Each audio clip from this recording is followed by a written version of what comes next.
So here's an overview of Canvas. I hope this helps with some of the questions you might have. This is your home page, of course, and you can access, there's always more than one way to skin a cat, as my mother always says. And so you can, same thing applies to Canvas. You can get to your announcements from this link or from this link.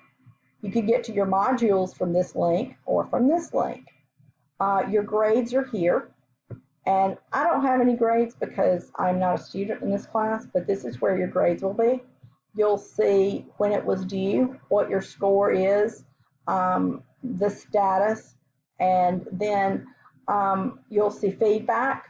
You can also click on the test itself and you'll see feedback. I give you very specific feedback as far as topics to review. Usually I will add a website or a video to give you more information. And so that should help. This is how your grades are weighted. And then here is your syllabus, which, that's just got basic information in it.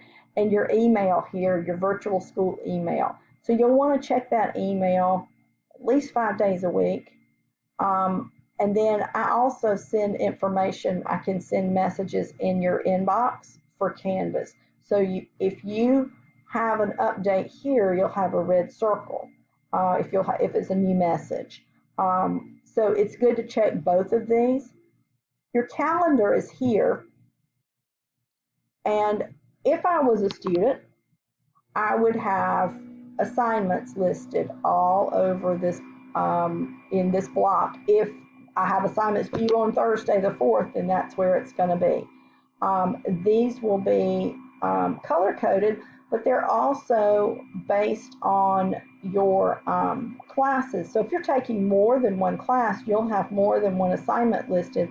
This calendar crosses courses, so it's not specific to AP US History or 8th grade Social Studies or Calculus or anything.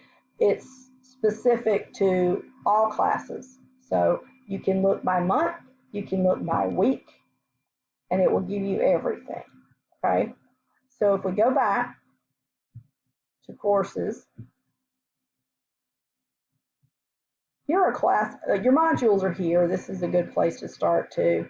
And so you'll start here and you'll start with this page and then you'll read and then you'll complete this quiz and then you read the next page of the module.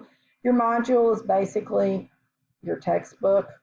And so it is important that you read every page because otherwise you won't be prepared for the assignments or for the AP exam either. Your test, the multiple choice test will grade itself. It's auto-graded. Now I will add feedback to that. So I'll tell you topics you need to review for questions that you missed and those kinds of things. Your short answer test is a written test and it does not auto-grade. So you'll show up with the 0, but that doesn't mean you got a 0. That just means that I haven't graded it yet. So you actually have to have a person to grade this. So this would be me and I will go through and read your answers. Your DBQs are the same way. I will read those and grade those. I offer lots of feedback, and it will be increasing amounts of feedback as we go along this term because we're trying to get you up to speed for the DBQ on the exam. So that's information about your module. So you'll want to go through page by page. If you have any questions, just let me know about that part. Okay. So if we go back home, you have class resources. There's a lot, and I add to it periodically throughout the term. These are s'mores and they're online newsletters about each topic that we cover. This is, and there are videos, there's information, there are websites, so they're worth looking at.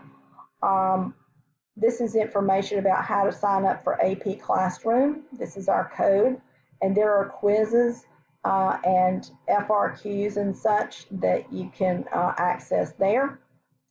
And there's an assignment checklist here. so that you can print it out and mark it off. I'm one of those old school people, and I like paper copies and all of that. So the checklist is a good option.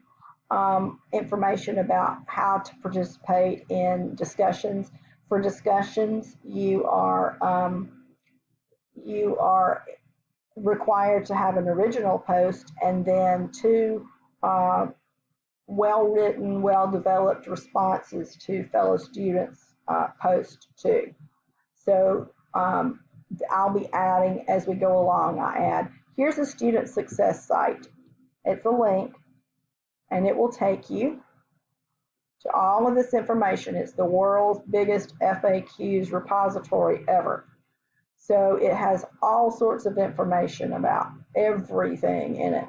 So here's information about policies and email and Canvas and accessibility, how to use Chromebook with Canvas, converting your documents, student handbook, knowledge base, student code of conduct, AP, all of these different topics. Need assistance, that's like a help desk.